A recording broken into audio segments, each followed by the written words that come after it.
Today I'm getting feedback on this tool called the Food Juggler.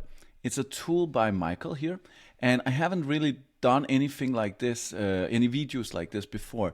Now, this is actually what I do normally. I have been developing software for more than 25 years, and in my company, what I do is I usually give feedback on the ideas that people come with, and I make sure that things are simple and easy to understand. So this is what he asked me to do here for him, and he said it's okay that I'll be a little bit rough. So I will just walk through here.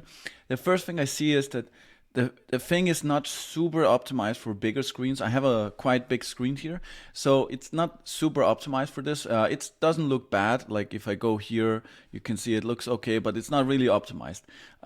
There is some weird things like this one here. We can remove that one. It's not really relevant. This one here, I would put it in the bottom, maybe like next to this here. Also, one thing when you center things, you can usually get away with that when you're doing something for very highly creative people. Like creative people really like in general to have things centered, but it makes things a little bit weird because you're now reading like this thing here. I noticed also this here that it's quite hard to read this. So this is something you might want to consider. If I was you, I would highlight this here a little bit more, what it is you can do. It's pretty straightforward app. So if I write, for example, I have tallow, I have eggs, I have horse meatballs, and let's say I have bacon there. It's a very straightforward one. I cannot click enter here. That will probably be a good thing to do, just to make it a little bit user friendly here. Now I see here generating recipes. It takes 20 seconds to complete this here. Now I would probably put like a motivational quote or something like that. Also, I notice here up in the top that the stop button is here. I would put it down here instead, because this is like where you are actually doing it. Else you have to think about. I didn't actually notice the first time I used it that it was all the way up here. I got the recipe here.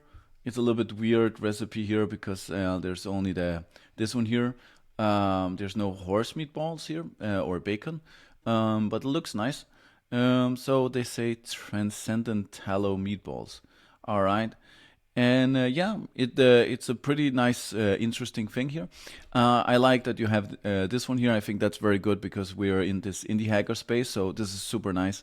You could put this one here next to it, like down here, or you could put it here. So when I'm actually reading this one here, and I'm like, I actually like this product, I would like to pay some money for this.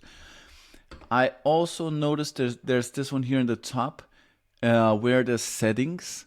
So when I click on this, I think it's not so relevant to have. Maybe it's because you made it with this thing called Streamlit. Maybe this is just part of it. But if you could, I would just remove this here completely. Have sane defaults. One of the things when you're making a product is you want to just have as least as possible to make. And one of the ways you can do that is just have sane defaults and don't have any options. If you have it like that, it makes it a lot easier to work with it. It's an interesting product or idea here. I noticed here when I click on this one here that it goes to a HTTP, not a HTTPS. So I think there's something wrong here with the links, just to take a look at. And it's an interesting product.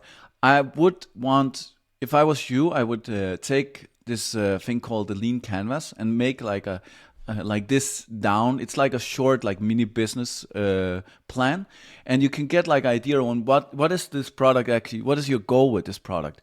I don't know what you have of future features, but as it is now, I have a hard time seeing how you can get repeat customers, like people that come back to your site.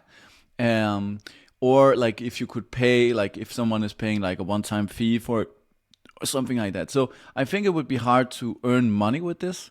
It might be that this is not your goal. It's just your goal to dabble a little bit with software or make a product that you could get employed with later.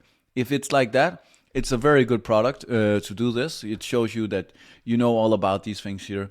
So, but yeah, think about what you're gonna do next, what would be my plan, and is there something you could do extra to actually make it something where people want to come back to? Maybe you save your recipes, maybe you do other things, etc. Like take some time to think about this before you continue.